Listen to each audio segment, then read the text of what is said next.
All right, so we got about 13 people here. I wish I knew how to enable your video. If you make me a co-host, maybe, or like, are you on? Is it on webinar? Mm-hmm. Okay. You have to like, there's something to like make somebody a panelist or like something like that. So I upgraded you to panelist earlier.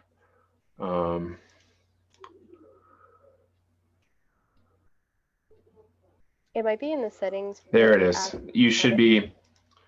Okay, got it.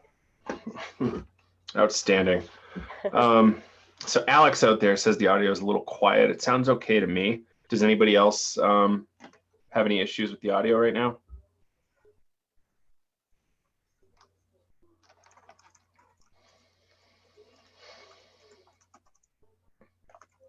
All right, Cliff.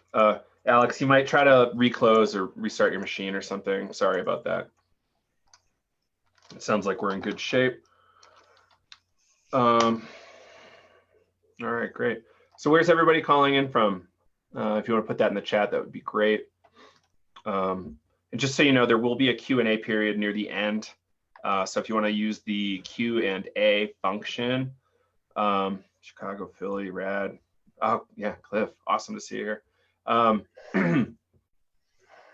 Yeah, we can just get to those questions later. Vermont, Alaska, awesome. Summit County, John Scott, what's up?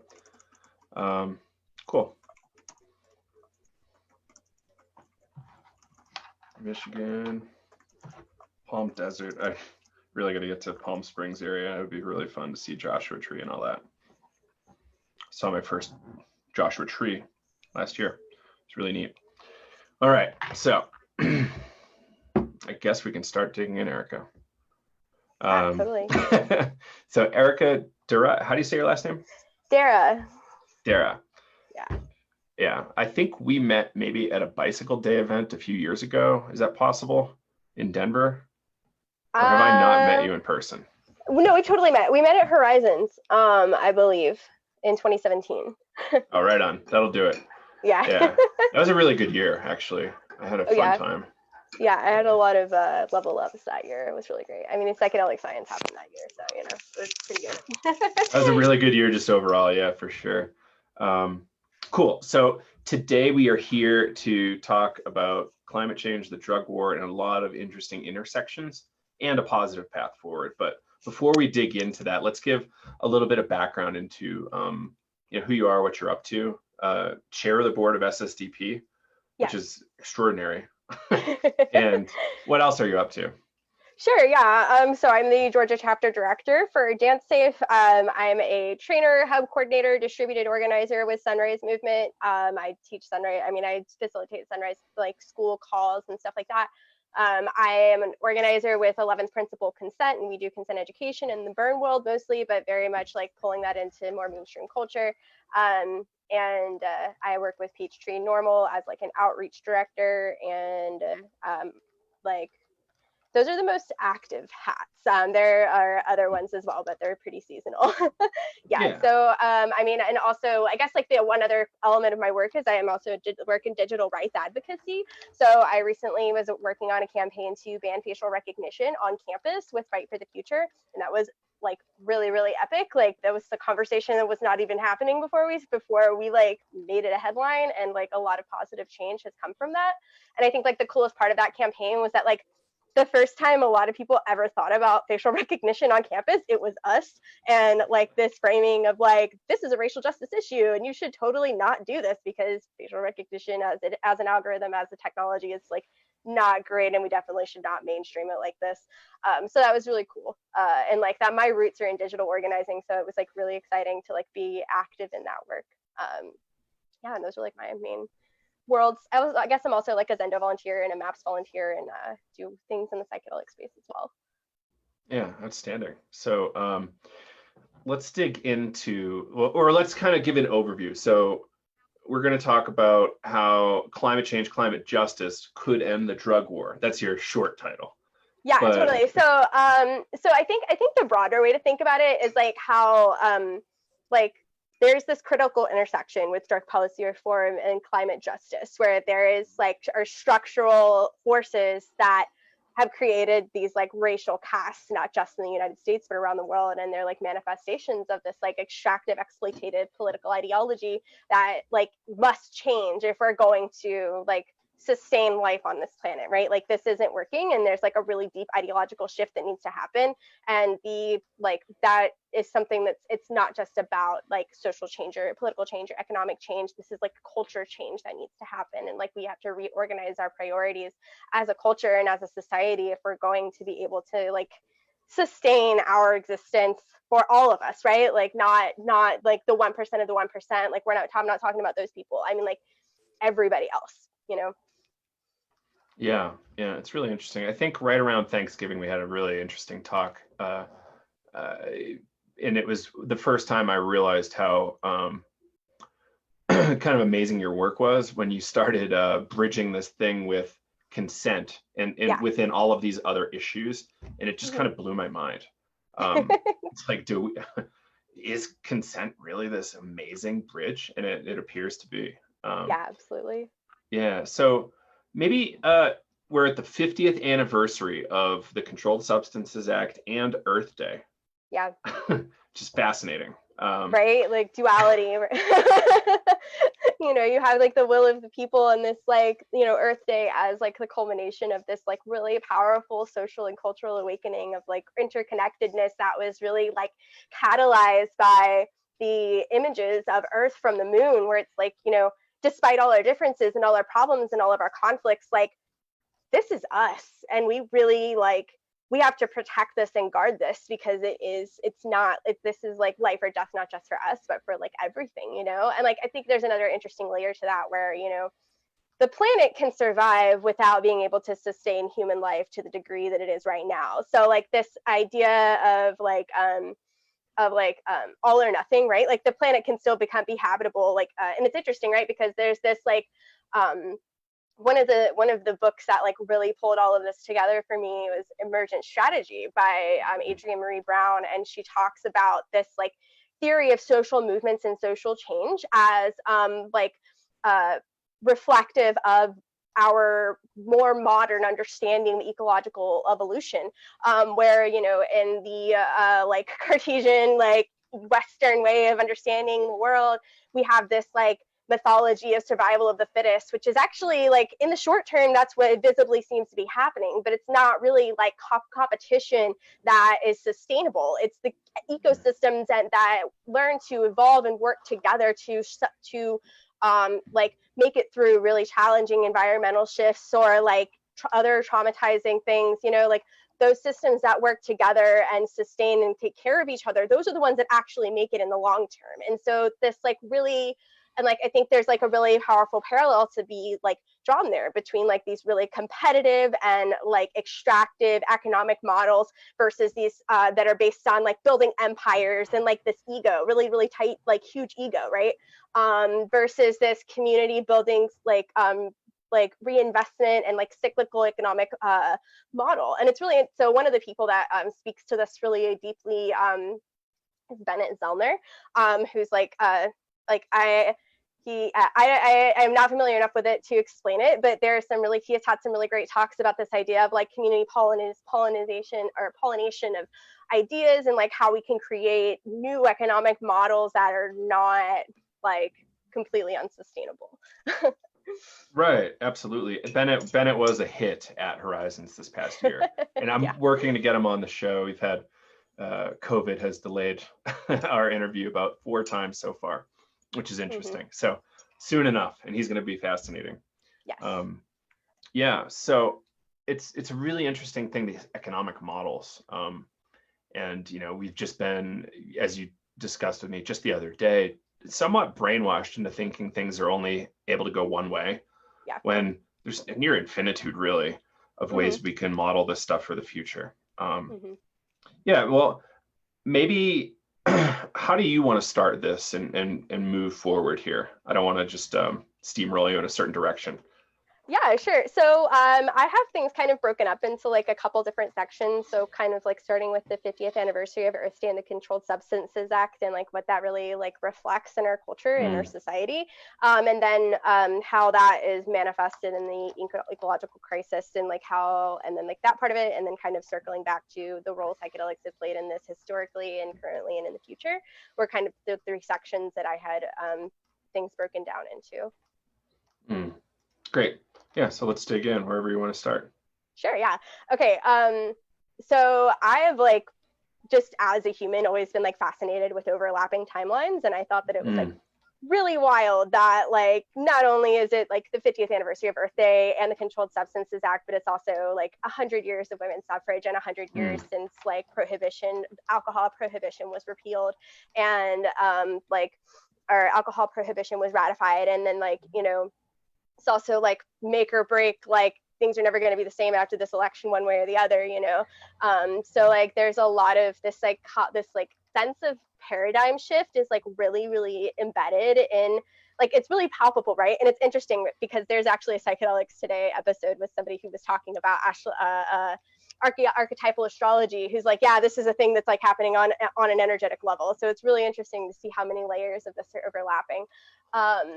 But so the way that I've like thought about this, right, is that while Earth Day, the first Earth Day was in 1970, and it really represented this like cultural understanding of like shared fate, and so like, but as like this political and so this like really powerful political change, social change had like become like reflected in political change, and had like there was this new mainstream ideology, right? But at the same time this is happening, the powers that be, the establishment, is like actively evolving their mechanisms for like stratifying the socioeconomic status of people in this country.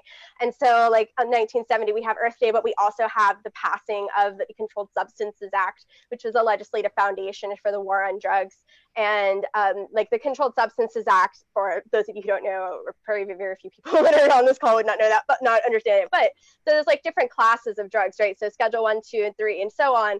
And Schedule 1 drugs where like the scheduling was decided by politicians completely arbitrarily without any reflection of science. So cannabis and like psychedelics and heroin are all in the same category, and those are the ones that like not even allowed to research them, right? And so the Controlled Substances Act was really the legislative framework for the war on drugs, which has like also led into mass incarceration, which is understood now as like the modern iteration of like indentured servitude and legalized discrimination. And so this 2020 is also the 155th anniversary of the ratification of the 13th Amendment, and which was one of the three amendments that were ratified as part of the reunification of the United States after the Civil War. And the 13th Amendment specifically is recognized as really creating, like opening this loop for like what would become mass incarceration and this like second wave of legalized discrimination, because like in the text of this amendment, it's like bans indentured servitude except as punishment for a crime duly convicted, which just opens that asterisk, just like creates this whole like conditional system of at what point and what criteria have to be met in order for somebody to be legally discriminated against in this country. And that label specifically, the word that has changed from that has become felon, and that the war on drugs specifically has been selectively enforced in communities of color, especially Black communities, to like label those people as felons. And then we had things like the crime bill that like created mandatory minimums and like all these 3 strikes laws and all this really really intense criminalization in this huge carceral system. The United States incarcerates more people than any other country in the world. We incarcerate 25% of our population, which is insane. And that doesn't even count all the people that are on state supervised like probation or parole or like halfway houses. It doesn't count any of that. So like the number, like, I mean, I live in Georgia, and like that's one of like the most carcerally controlled states in the country. So like we've created the 13th Amendment, the Controlled Substances Act, mass incarceration, the war on drugs, like it was the next iteration of this racial caste system in the United States, and it has been brought into like literally criminalizing poverty and like locking people down in the spaces that they were born, you know, or like found themselves in. And it's not sustainable and it's not fair. But at the same time, we have this like really, really toxic, like individualistic, pull yourself up by your bootstraps, like propaganda mythology that we're all like indoctrinated with.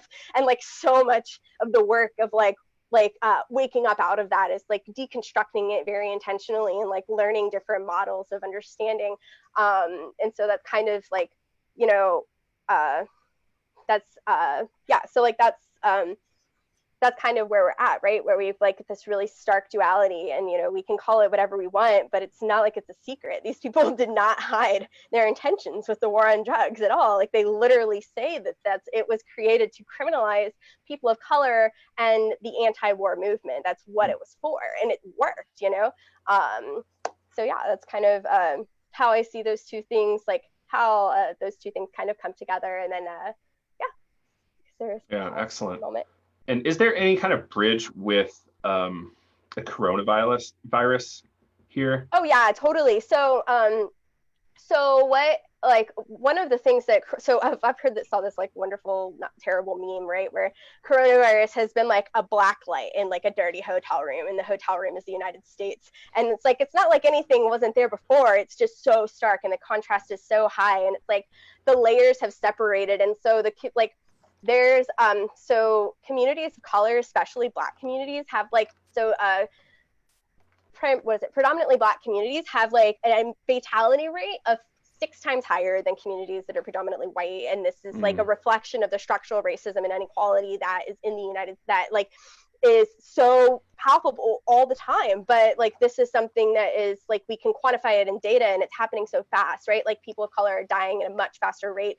And like there's like, it's even reflected in like the speed at which people were able to begin self-isolating, because people of color are more likely to hold these essential worker jobs, but they aren't being paid as if they're essential workers. They're not able to self-isolate. They don't have the financial resources as a group, like are less likely to have the financial resources to be able to self-quarantine, right? And so like there's all of these factors that like just create this huge divide in like access to medical care. And like it's really like the environmental racism is really, really apparent in this situation, because there's this really already the data has demonstrated that like exposure to air pollution and pre-existing respiratory conditions increase the fatality rate for coronavirus and increase infection rate. And so like we've known for decades that like polluters, fossil fuel companies choose these communities that don't have the political resources and clout to resist the pollution and resist the exploitation of those corporations. And then they just like pollute those communities and destroy them, and the government lets them do it, because it's like this whole feedback loop of the regulators regulating the regulations. You know, it doesn't work if your goal is to actually protect the environment. You know, if your goal is to maximize profit with minimal consequences, it's working really well. Yeah, that's absolutely true. Now we're dealing with this situation where we have like an economic inequity crisis and a climate emergency. Like the climate emergency is going to get really bad. And, you know, we've got 20 years till we see it start getting very, very bad. You know, it's already quite bad, but it'll only really get worse. How do you like to talk about how these things kind of converge? Yeah, totally. So, you know, we've got, so the scary number, right, just to like kind of draw it into perspective. So the scary number is that we have 10 years to reduce carbon emissions by half if we are going to even have a chance at avoiding the unstoppable like cascade of effects that can lead to ecological collapse. And these like, there's even recent data that says that this can happen way faster than we thought it could, right? Because we're, you know, like we're looking at the higher levels, right? But there's so many levels of ecological systems that are less visible to us. Like if we, that are, the higher levels are so dependent on.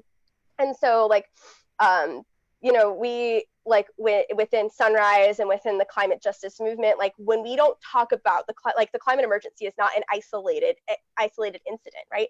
It's like we are experiencing this twin crises of like historic income inequality, economic inequality, and also a climate emergency. And these are manifestations of the same like extractive, exploitative political ideology, and it's not sustainable. And so specifically, like, you know, specifically talking about like our post-coronavirus, 22 million people on unemployment, oil has dropped to below zero, like it's insane. Like we are in completely uncharted territory. And so, you know, some of the, like, you know, we've been talking about like this Green New Deal to like really kickstart our ecological and social transformation in order to really like take a solid intentional step forward into the next phase of our like human experience. And so like that's been like the intensity and the urgency of that has been really apparent to climate justice folks for a long time. But like, especially now that we're in coronavirus economic collapse, like there's so many, like what we as Sunrise and climate justice people are really pushing for is like this idea of a people's bailout and a green stimulus that can be used to like restart the economy post coronavirus. And you know, this is something that is like, especially since like oil has collapsed possibly for the last time, like, are we going to bail out the fossil fuel industry for it to collapse again? And you know, there's a lot of really intense decisions that have to be made. And so like, you know, and there's also this like really apparent connection between like deforestation and animal diversity loss and or habitat loss, and species transfer of viruses, right? Like this is something that we can expect to continue escalating as we continue to destroy the rest of the planet. Like we're going to come in closer contact with these things, and that's not even like, that doesn't even touch on the fact that like scientists say that we can expect viruses that have been dormant and locked in ice for millennia to be released back into the wild, and who knows what's going to happen there. So yeah, like, I mean, it's very clear to everybody except the 1% of the 1% that this isn't working, and you know, it's not something that we can continue doing. So, you know, we have this solution, we have the Green New Deal, we have like a green stimulus, and like personally, I think it's on the drug policy reform movement to make the case for why cannabis legalization is a really important step and a really important element to include in this economic transformation, because like the cannabis industry has like, it's like $1 billion economy on its own, and like it can, like, there's so much you know, there's so much to be said about the way that we can structure the legal market to reinvest in communities that have been most directly impacted by the war on drugs, with policies like social equity that are so powerful and like really pouring back into like the communities that have been like completely decimated by this. And it wasn't an accident, it was totally done on purpose. So, you know, like it's wild too, right? Where like the so right after Bernie Sanders suspended his campaign, this like Youth Vote Coalition, which is like Sunrise Movement and Justice Democrats and If Not Now and United We Dream and several other organizations, excuse me, they wrote a letter to Joe Biden, and one of was basically outlining the Youth Vote platform, and one of those elements was under like criminalization, ending the war on drugs, and ending mass incarceration are literally part of the Youth Vote, like our agenda. And so like, you know, and it's part of the training inside of Sunrise, right? When we talk about how we got here, we talk about how the New Deal alignment like supported structural racism, and that's part of what broke up the New Deal alignment that allowed the Reagan alignment to take over after the civil rights movement, which was when we got mass incarceration and Reaganomics and, you know, the war on drugs. So like ending the war on drugs is required to like, and ending mass incarceration and deconstructing the systems of like legalized discrimination. Like it's really required to like break up this stratification that has been used to divide working people. You know, this is what's been happening for like a century. It happened much more explicitly before that, but especially, you know, this the filter that was put on top of that ideology. Like we've got to learn we've got to see through it and like very intentionally decide to do something different. Yes, we really need to. And it, this 10-year window is something we really need to keep in mind here. It's not a comfortable number. And when we talk about, green stimulus, people bail out, Green New Deal, like we're giving gazillions of dollars to wheat and corn subsidies in oil companies. Why? Yep. Why? When we could be saving the planet, biodiversity, and making this place far more of a paradise than it is currently. Yeah, totally. And I think that's what's another thing that's been like really wild is to like watch this idea of we don't have money for it, that economic conservatism mythology completely come apart, because you can like, no, it's not true. And like the speed at which that response happened, even though it's been like really delayed and took forever in a lot of circumstances and on a lot of layers, but we are able to mobilize if we want to. It's the political will that we're missing. It's not the need. It's not the social understanding. It's the political will, because these people are so like Citizens United happened, and corporations are people and money is speech. So that means the poor are powerless. That's how we got here. This was like, that's something that I am really try to, part of our Sunrise like strategy is to really like make it clear to people that like there's really a really, really big us and a really small them. And we've been so distracted with just trying to survive that like we've got these blinders on, and all we can see is this timeline where we're trying to survive, and like something like coronavirus is like a really deep wake-up call, because like this impacted everybody. The world stopped. And like, we had to, and like, if we can act with the urgency that we will with the climate crisis, like things are going to get that bad, like in the future. We can choose to act before that and listen to the science and not wait until ecological collapse begins and we can't stop it, like we really can't be proactive in this, and we're really running out of time.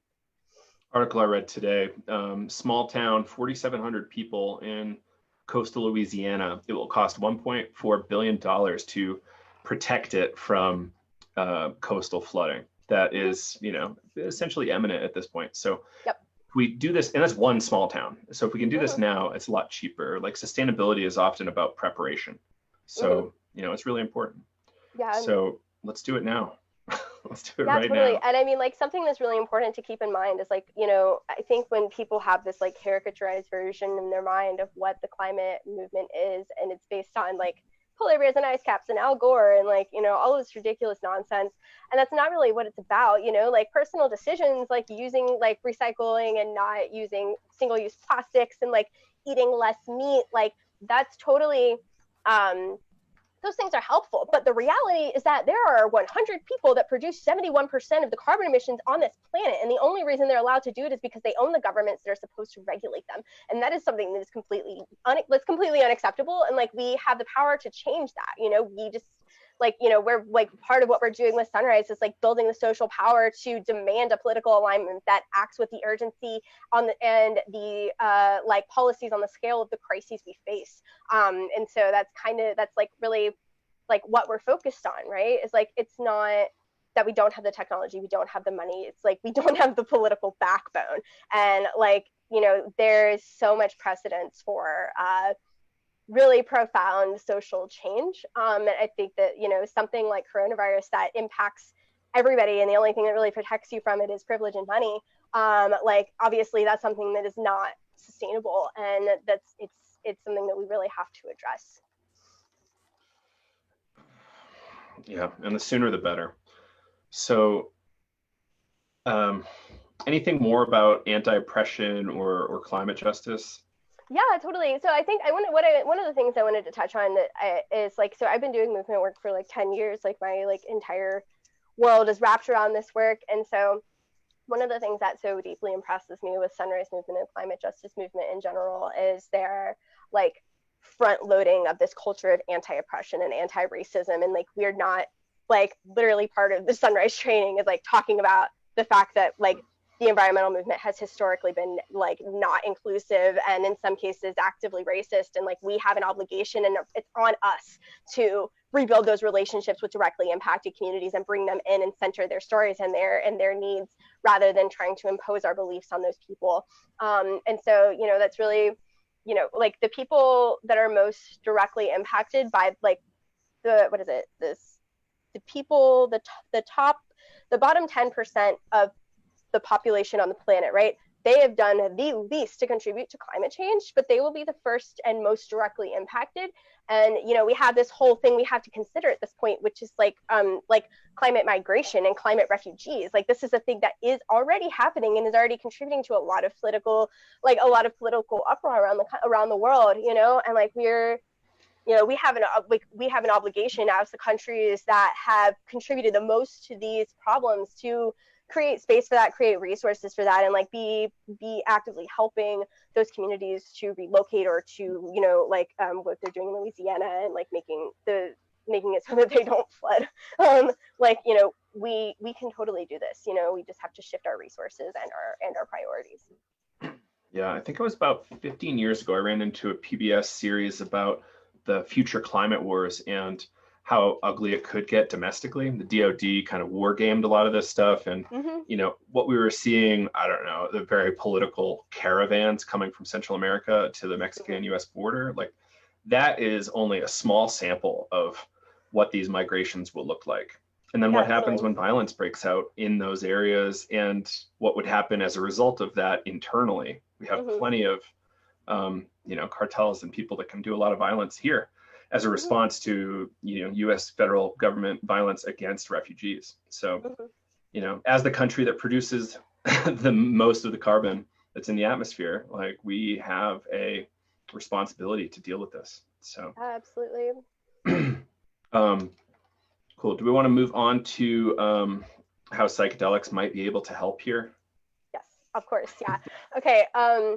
So yeah, so, you know, like we have identified this like really this critical need for transformative social and political change. And you know, we know that you know, in the 1960s, psychedelics were a really critical element that contributed to the speed, and they really catalyzed the like polarization in the United States, where, you know, the generational divide, the ideological divide, like those were things that already existed, but like, you know, the role psychedelics played an inarguable role in the anti-war movement and all of this like counterculture stuff that really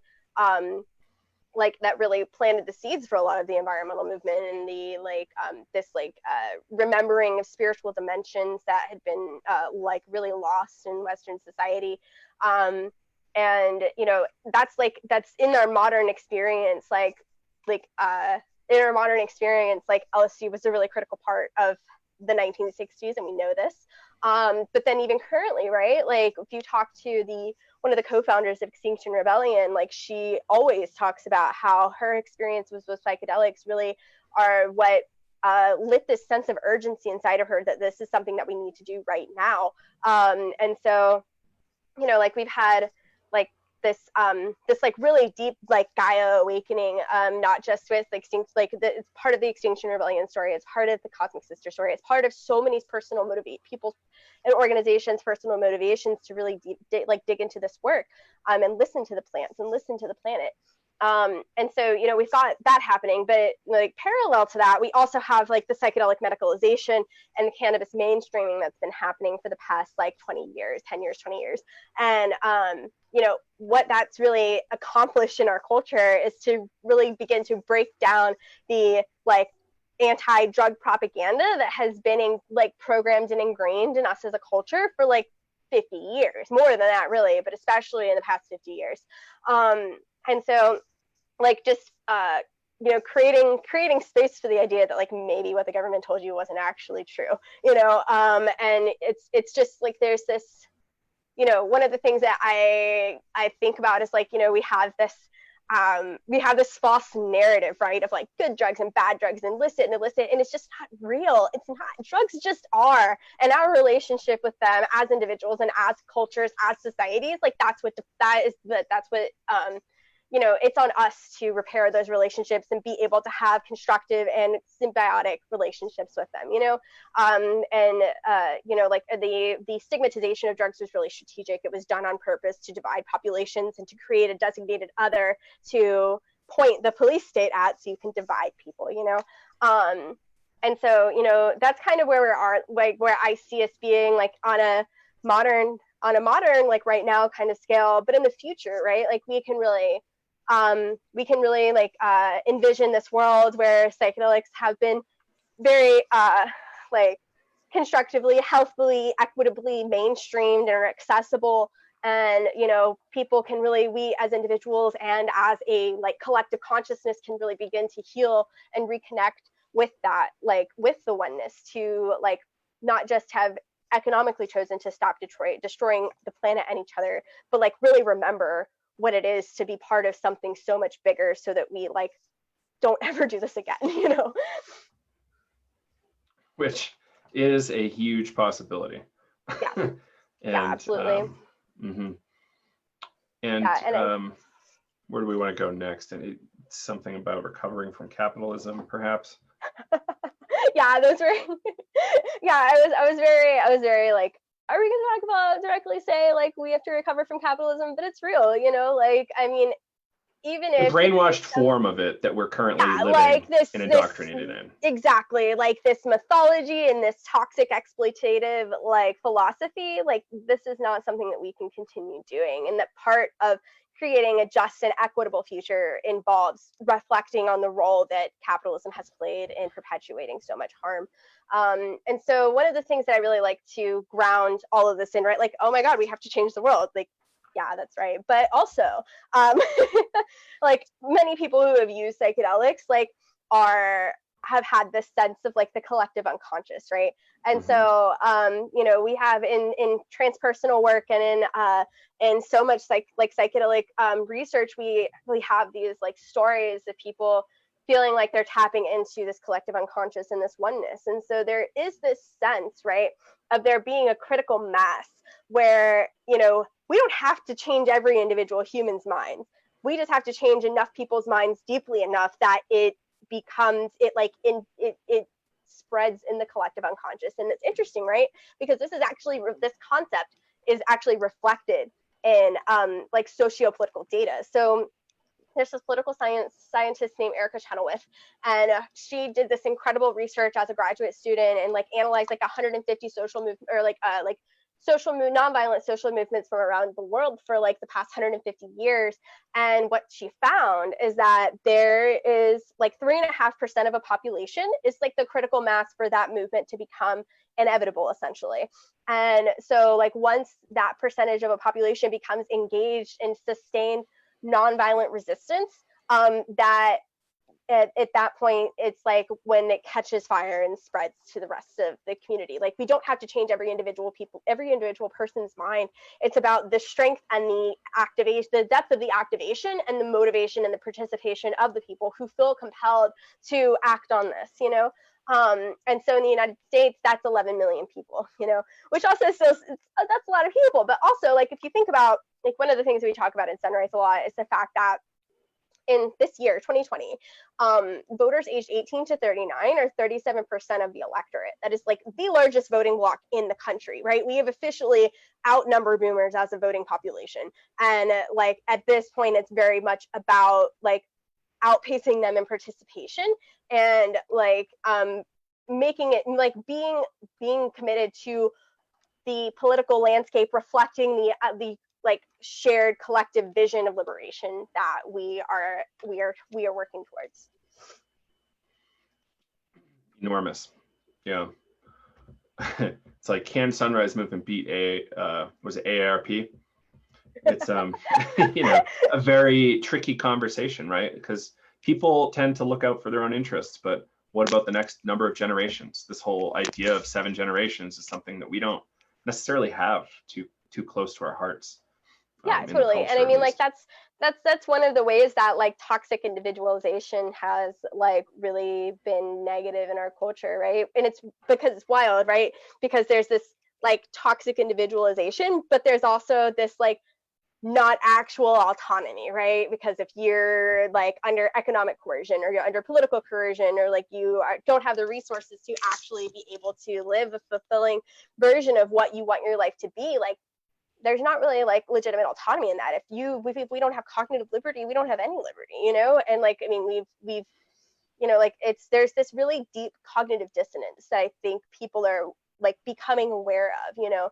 And you know, there's definitely something to be said about the role that psychedelics play in like helping you understand that, like, so I think so my personal experience, one of my first and like breakthrough insights with psychedelics was like recognizing that like pretty much everything I had ever been told from a societal level, like I had been indoctrinated as a person living in the United States, and like everything was not true, and that's okay, because like with that knowledge comes a responsibility to actually understand what happened, how it happened, and how we can like help other people see the reality of the situation, and also like educate and bring up a new generation that refuses to participate in that system.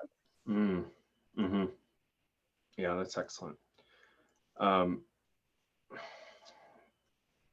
So I think we're almost to the end here. Was there anything else on your list here we wanted to hit?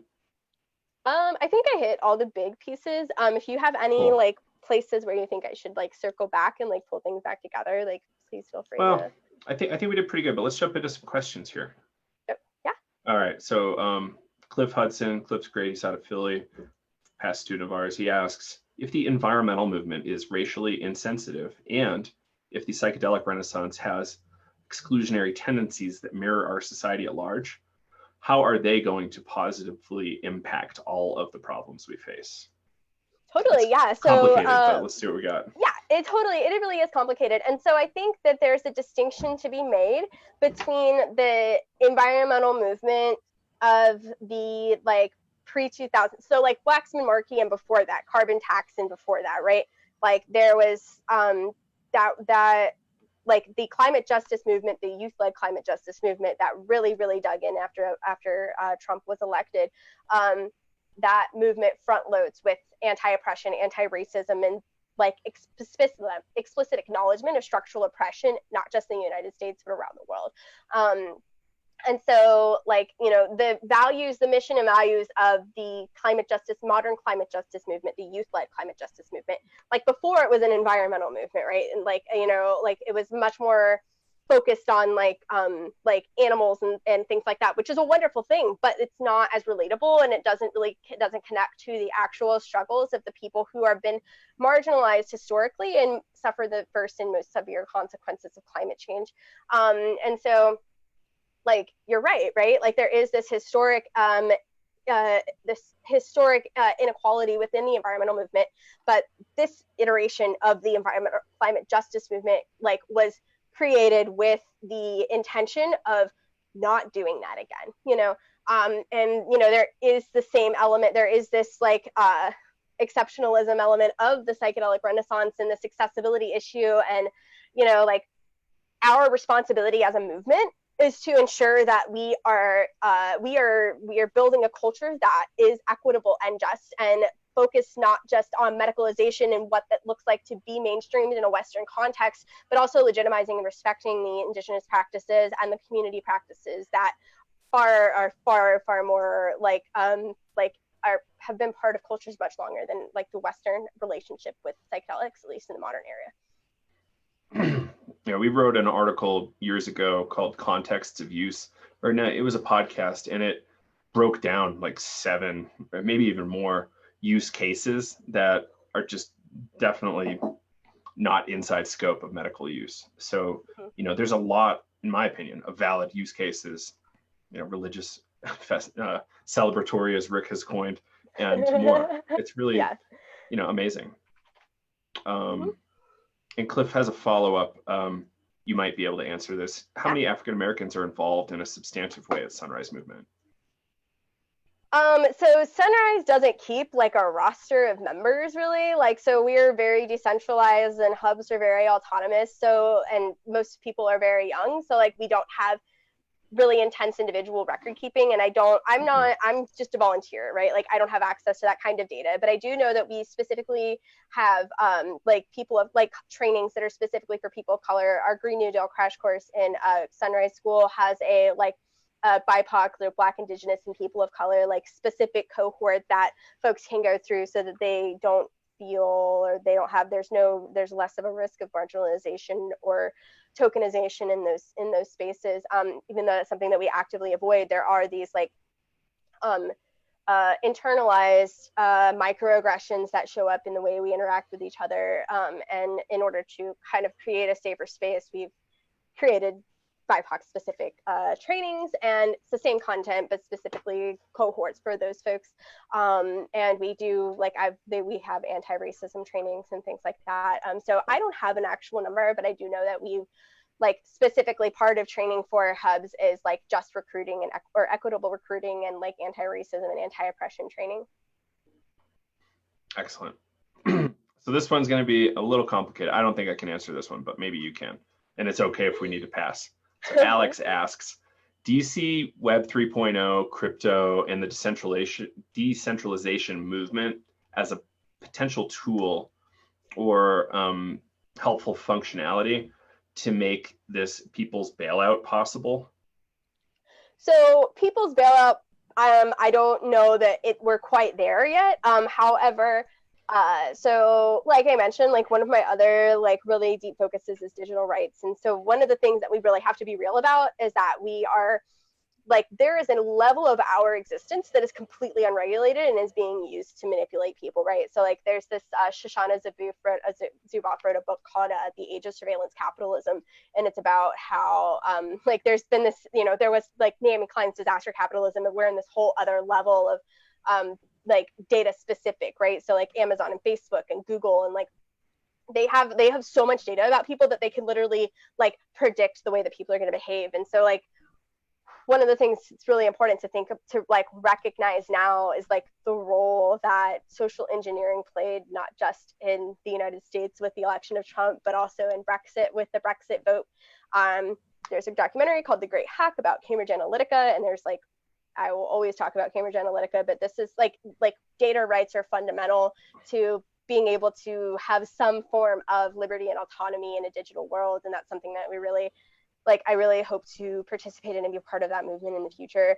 And the other layer of that, right, is this idea of like crypto and or a blockchain for like data privacy. And like, I've even heard people talk about it for like voting and stuff like that. So like we are not responsibly using data right now, and we really could do a lot with that technology, right? But there's this really deep cultural shift that needs to happen to be able to look at what is happening now and the role that misuse of data has played in that, and the role that something like blockchain and crypto could really play in creating a version of a data-driven world that is not like toxic and manipulative. So a thing we chatted about the other day was the fact that these big data companies just seem to be acting above and outside of the control of national governments and potentially even international groups. You mentioned that Facebook just stopped responding to subpoenas to the federal government. Yeah, so one of the things that the data oligarchs, as I like to call them, one of the things that they learned with Cambridge Analytica is they are really pretty much outside jurisdictions of legal enforcement in most cases. So that's kind of shifted now with GDPR in the European Union. The European Union has some of like the first like actually enforceable like privacy laws. In the United States, it's a completely different story. Like, I mean, like the data oligarchs that are based in the United States have very intentionally stalled and delayed and diluted and even wrote their own regulations so that they could continue exploiting data in the way that they have. And at this point, it's literally about like behavioral manipulation, and they're not even shy about it, right? They have patents for it. So, like there's, we really, like as a technological society, like our laws have not evolved to reflect the scale of the technology that we interact with on a daily basis. And, that's something that we really have to, like if the data oligarchy is acting autonomously and is not really, you can't really enforce anything on them, and there is no like executive, there's no way to hold executives accountable for the damage caused by their products, like this is not also another layer of unsustainable, you know. But there are really powerful political or really powerful regulatory and legislative ways that we can reduce the harm of data and create a like that's where this whole concept of consent really circles back for me, is like you know, this concept of digital consent, right? Like if we in a consent is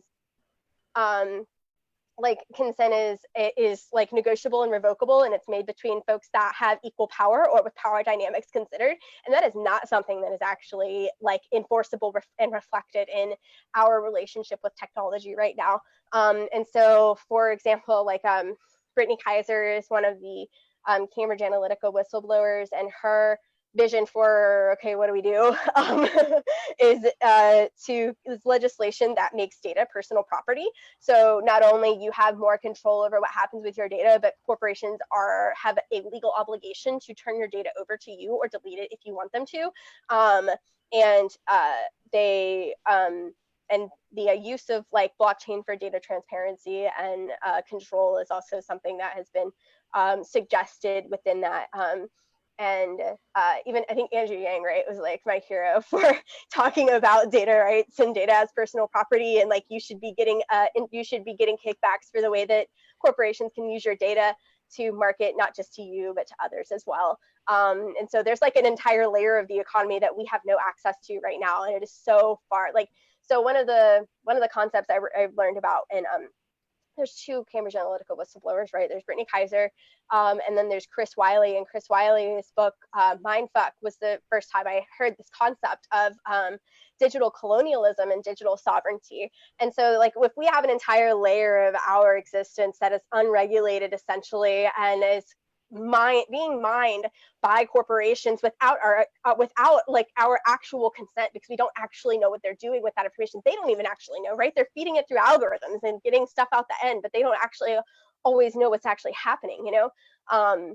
And like that's not something that we can continue to allow happening, you know. Like, are we really able to, like, if we're creating this predictable economy, right, where like this is not, we're not able to consensually and intentionally participate in this, you know. And it's yeah, it's like, I mean, what they did in the United States, they've been practicing around the world for 20 years as literally military contractors, the PSYOPs corporation. Like, none of this has been happening for a really long time, you know. And you know, we're approaching, and we really are approaching this point where, oh, okay, the other thing I wanted to say about this is that so in 2017, data became the most valuable commodity in the world. And if you think about that, that was 3 years ago, right? Then the price of oil has collapsed probably for the last time, like literally into negative numbers for the first time. You know, we're really seeing a fundamental transfer of power between like the old world and the digital world. And like one of the ways that we can really ensure that encapsulation does not include our autonomy is something like data rights and something like really, really explicit digital literacy and digital consent education. Huge. There's so much we can do to improve our position in this, but we, you know, as individuals, but we really need to press back somehow. Absolutely. So that, you know, we're not in this kind of data apocalypse that seems to be looming. The data wars have begun. Yeah. That's the thing. Like it's hard to see it right now because it doesn't look like traditional warfare, but like this is an ideological war that we're experiencing right now. So Alex asks about DAOs in the blockchain world. Are you familiar with those decentralized autonomous organizations? Yes, but not enough to talk about it a lot. Yeah. I'm sorry. So yeah, no worries at all. It's, you know, it's pretty abstract, and it's coming. This is the dream Tim Leary had 30, 50 years ago or something. Like, we have computers. Why do we have politicians? You know, we have enough data to make this thing far more democratic and sustainable. Oh yeah, absolutely. And yeah, you know, I think there's something there. It's just, you know, it's going to take a bunch of time before we, you know, trust software. Unfortunately, like, yeah. Well, I mean, like and there's like hasn't been this like intentional cultural education about what it is to have a healthy and sustainable relationship with technology. And you know, I think it's important. Like, you know, it's one of the most inspiring and like I guess grounding things for me, especially like when things like Bernie suspending his campaigning ended. Like when Bernie suspended his campaign, the thing that keeps me hopeful in like the darkest hours is that we're raising an entire generation of young people who know that we have to have transformative change if we stand a chance at surviving on this planet as a people. And so, you know, that creating like building a culture, front loading a culture that raises young people to understand like what's happening, how we got here, what we have to do to make sure to change this now. You know, when you teach people concepts like that, something like data rights and something like digital autonomy or like digital sovereignty, and like it's abstract right now, but like it's only going to become more concrete and more visible in our politics. Yeah, I absolutely agree. Alex asks another question, less technical, thankfully. As an antithesis to the collective unconscious, do you feel that perhaps simulation theory is a placative narrative that both distracts from and discourages meaningful engagement? I think so. I think so. But, I mean, yeah, it disempowers us from wanting to be engaged the same way. Okay, like, yeah, I would challenge that though, right? So like, I actually had my like, we're in a simulation moment. Like that is totally, I have seen through to the other side. I understand why people say that, right? But I had back to back the thoughts of, I guess it doesn't really matter, but like, if it doesn't really matter, then why wouldn't we try? You know, like if our goal, like, right, like my understanding of a part of this mission is to help other people understand what's happening and how to get out, you know, and it's this loop of help. We're like spotting each other while we level up, you know, and like there's a social responsibility in creating the conditions for people to feel safe to change their mind. And at that point, like we're like creating space for people to have transformative experiences, whatever that may look like for them. And changing your mind is a really big deal, you know? So like, even if it's like, if it doesn't matter, then why not try, you know? Amen. So I'm curious about like actions that individuals watching this might take that you might suggest they look into, you know, maybe books or movies or groups to jump into or anything. Like how do you usually talk about this? Yeah, totally. So I guess if you're really into like the social change theory, social movement side of this, like Sunrise, I studied social movement history and theory, and like there's so much like Sunrise movement is literally built on everything we know about how to change the world.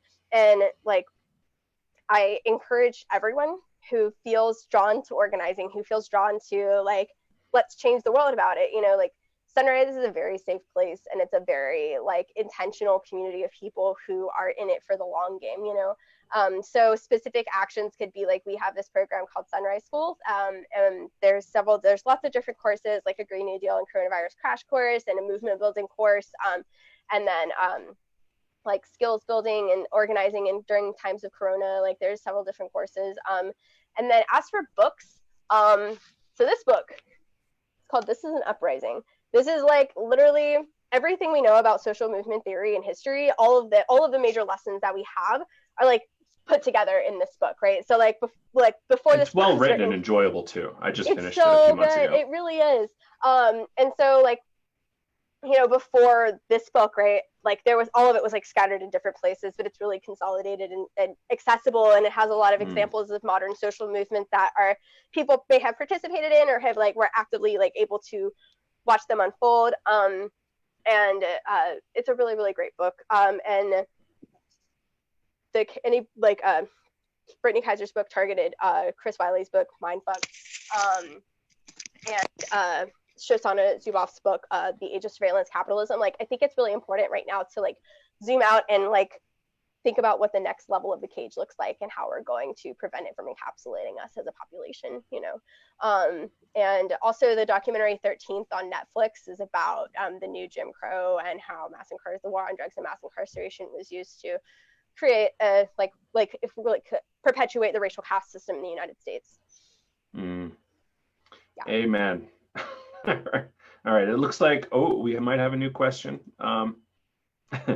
Alex asks again, where are you coming from before activism and psychedelia? Like what brought you to this like mission and passion? Totally. Yeah. So my first action was so I've been like really fascinated by social movements since like 2009 was when I really like saw things really taking off. And then like I was raised really conservative, so I like watched the whole Tea Party thing happen and was exposed to like, funny enough, like I was exposed to radical politics through Fox News, which is really funny because they were like talking about like the communist conspiracy to take over the United States. And then I like read Saul Alinsky's book Rules for Radicals, and I was like, actually, I think this is better. I'm gonna go with this. But my first movement was definitely digital rights, anti-censorship. So like in 2010, the SOPA and PIPA action, the internet blackout, that was my first protest. And it like imprinted me like with this like defiant, inarguable like knowledge that we really can change the world, you know?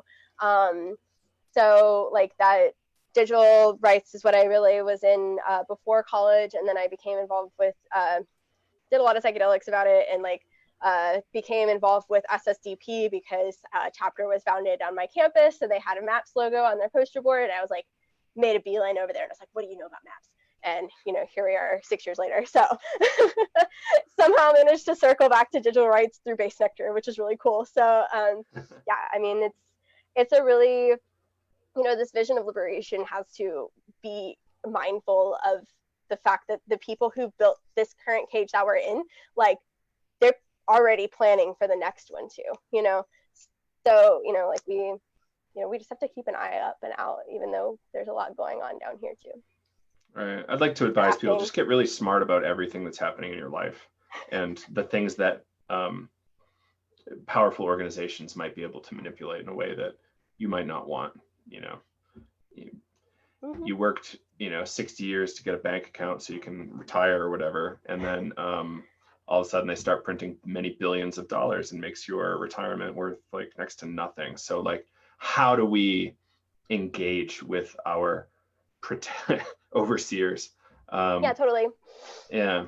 And it's a long, complicated process, but, you know, figure out how to take your power, figure out what is power, how can you get more, and how can you influence this game for the better? How can you share that power with others? You know, Sunrise Movement seems like a great hub for that. And it seems like it's going to be training some of the next generation of these really powerful revolutionaries. And I'm really excited about it. Oh yeah, totally. And like, I mean, one of the ways that I like to think about it, right, is like we have this in the, like our culture, or like our culture really like imprints us with this idea of monolithic power, right? But that's not really how it works. Power is maintained through cooperation.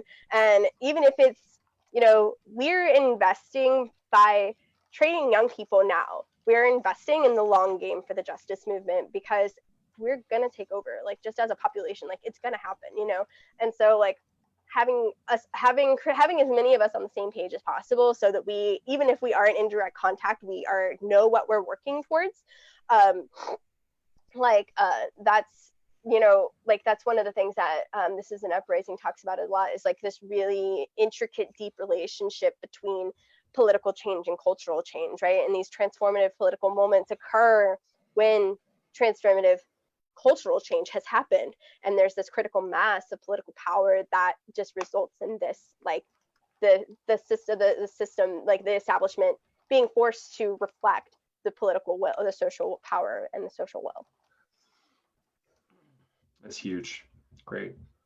Cool. So anything else you want to touch on, Erica? I'm happy. This was a great conversation. Right, yeah, I really had a great time too.